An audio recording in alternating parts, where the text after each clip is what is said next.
हमारे इस channel DJ Balkrishna entertainment official को लाल बटन दबाकर सब्सक्राइब करें और साथ में घंटी के निशान को दबाना ना भूलें ताकि सभी नए ऑडियो वीडियो आप तक तुरंत पहुंचे बिल्कुल मुफ्त।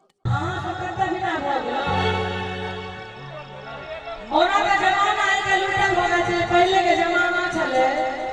जे सब पुतौ सब डराय छै अब उल्टा हो गेलै अब पुतौ के सब डराय छै होइसे हो गेलै होइसे जे काज काम नहीं करत पुतौ की करत नहीं करत पहले के जमाना छले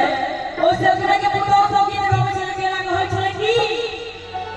गबुरिया पर दुख दै छै गबुरिया पर दुख दै छै हमरा भरल जवानी में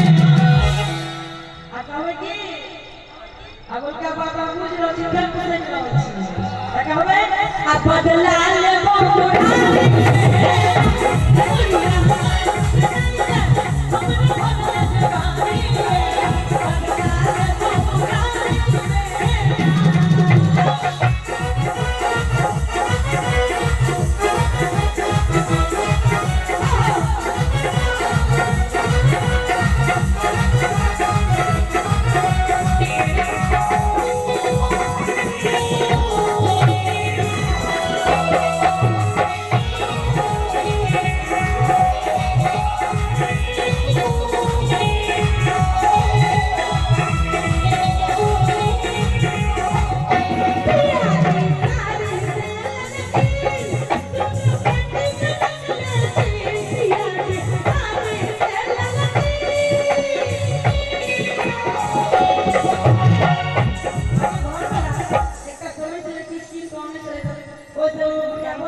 पिया जी